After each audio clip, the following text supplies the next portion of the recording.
While ranked among the likes of Elvis Presley, Frank Sinatra, Aretha Franklin, Barbara Streisand, Ella Fitzgerald, and Celine Dion, Kulthum is a name virtually unknown in the West. But in the Arab world, she isn't just a singing superstar more famous than all of the previously named Western icons combined. Rather, she was and is seen as the personification of Egypt and the wider Arab region. Someone who nostalgically represented local values amid a lingering legacy of colonialism and increasing westernization and modernization. In this episode of the Egypt Travel Podcast, the story of Kulthum, whose powerful voice once made waves across Egypt and the Middle East. To this day, she remains a beloved cultural icon, with tens of millions of people frequently continuing to listen to her extraordinary performances nearly 5 decades after her death. Known as Kawkeb ash-Sharq, or Star of the Middle East in Arabic, Kulthum led a dazzlingly colorful life. She was born on the 4th of May in 1904 in the village of Tumay Zahira in Egypt, and was the daughter of an imam who supported his family by singing traditional religious songs at celebrations and festivals. From a young age, Kulthum had a distinct, powerful singing voice, which caught her father's attention. He began bringing her along whenever he was working, dressing her as a boy since he would have been criticized for showing off his daughter to the public. This was because at the time, most Egyptians regarded professional singing as rather scandalous, especially if the performer was female. Thanks to her incredible voice, Kulthum quickly became an in-demand talent, performing in towns and villages across northern Egypt's Nile Delta region. Her family was quick to realize her potential, and in 1923 they moved to Cairo, which even back then was already the entertainment capital of the entire Middle East. When she first arrived, Kulthum was regarded as old-fashioned and unsophisticated by those in Cairo's metropolitan circles. They were particularly critical of her voice, which didn't have the melodic subtleties and nuances that Egyptian music of the time called for. To improve her reputation, she began studying music, poetry, and literature from some of the city's top performers and scholars.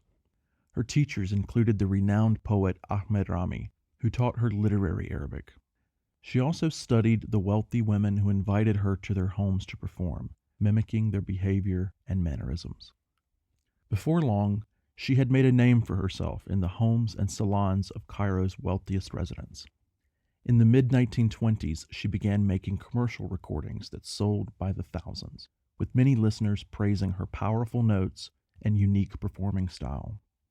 In an article for Harvard Magazine, musicologist Virginia Danielson wrote, quote, "In that cosmopolitan city, according to historian Hussein Fawzi, one could hear adaptations of the latest French plays, European operas, Sousa marches, and Way Down Upon the Siwani River."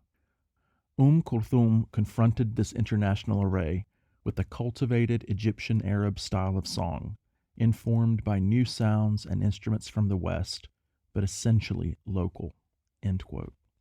This one-of-a-kind approach to music took Cairo by storm, and by the end of the decade, Kulthum had become one of the top performers in the city. In 1934, Egyptian radio was established, which led to Kulthum's fame skyrocketing, as hundreds of thousands of people across the country began blasting her songs, no matter the time of day. 2 years later, she decided to expand her career into film acting, and took on the title role in Wedad, a romantic musical inspired by the classic 1001 Nights, a collection of Arabic folktales attributed to the Persian poet Omar Khayyam. The following year, Kulthum negotiated a deal to have all of her performances broadcast live on Egyptian radio. Practically everyone, from the wealthiest families of Cairo to the villagers of the countryside, tuned in to hear her sing. By this time, Kulthum had transitioned from singing religious songs to more popular ones, often with a small orchestra playing in the background. She became known for her passionate renditions of works created by Egypt's top composers of the time, such as the poets Ahmed Shawki and Bayram al-Tunisi. But it was in the 1940s when Kulthum's career really took off. According to Virginia Danielson, quote, she sang songs for which she would be remembered for the rest of the century, especially colloquial love songs echoing the language and music of working class people. She also sang elegant and sophisticated poetry in literary Arabic, laden with historic and religious images. End quote. Many of Kulthum's renditions, particularly those composed for her by the neoclassicist Riyad al-Sunbati, had political overtones, such as subtle messages that hinted at social justice and support for Egyptian self-rule. Kulthum insisted on being more in control of her career as it skyrocketed. Not only did she produce her own concerts, but she also chose which orchestras would accompany her performances, as well as which actors and technicians would work with her on films. She became a member of the Listening Committee, which was responsible for deciding what songs would be broadcast on radio, and was also elected president of the Musicians' Union. Apart from being one of the country's top performers, Kulthum also became known for her political activism, which she ramped up after the 1952 Egyptian Revolution.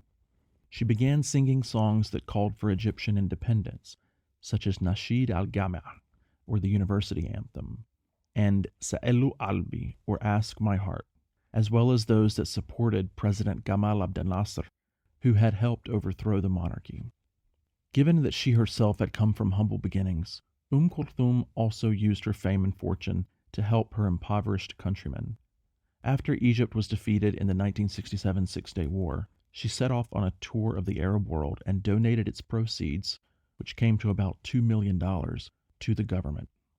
She also spoke passionately about her own rise from poverty and helped raise awareness for the country's less fortunate populations.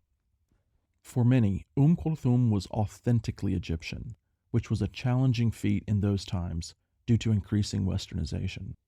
She was also praised for her evocative renditions, with admirers saying that she didn't just sing songs, but she infused them with meaning. According to Harvard Magazine, quote, standing before her audiences, Kulthum repeated phrases and sections at their behest. People said she never sang a line the same way twice. With virtuosic command of the historic Arabic melodic system and hundreds of vocal colors and ornaments, she stretched 20-minute compositions into 2-hour performances. Crowds roared their approval. Listeners at home shouted acclamations to each other. End quote. Before long, Kulthum became regarded as a cultural symbol of Egypt, someone who represented distinctly local values despite the powerful forces of foreign influences.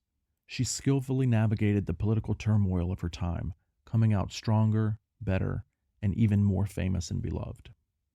Unfortunately for Kulthum and her loyal fan base across Egypt and the Middle East, she was plagued by a wide variety of ailments later in life, and her declining health soon forced her to limit her performances. She even traveled to Europe and the United States multiple times to receive medical treatments for an undisclosed kidney condition. In her later years, Kulthum wore dark, heavy sunglasses to shield her eyes after they reportedly became weak from overexposure to harsh stage lights. This was just one of the many health issues that she had to put up with for most of her life. On February 3, 1975, Kulthum suffered from a kidney attack which ultimately killed her. By then, she had become such a beloved cultural icon that her funeral was declared a national event, with the 3-hour-long procession attended by more than 4 million mourners in the streets of Cairo. Today, Kulthum remains enormously popular in Egypt and the Middle East. Several monuments have been erected in her honor, as well as a museum dedicated to her life and career on the grounds of Monasterly Palace in Cairo that was opened in 2001. Among the many exhibits that can be found there are many of the elaborate and elegant dresses in which she performed, national commendations from leaders all over the Arab world, photographs of her throughout her life, pages of her personal diary, and of course recordings of her most famous performances. It's difficult to put into words the legacy that Kulthum has left behind. While there are superstars in Western culture who we say defined generations, Kulthum defined a century and transcends generations. To this day, you can still hear her voice playing softly in the background as you ride in a taxi through the streets of Cairo, or on a small television or radio in the back of a shop. You see her iconic image hanging in cafes and coffee shops, and her silhouette adorns t-shirts sold by urban artists and ornaments in the Kano Khalili. Whether in Egypt, other countries throughout the Middle East, or in the Arab diaspora around the world, she is still known and loved by people young and old, rich and poor, progressive and conservative, modern and traditional. Whether in the past or today, there is simply no single person to which she compares in the entire Western world.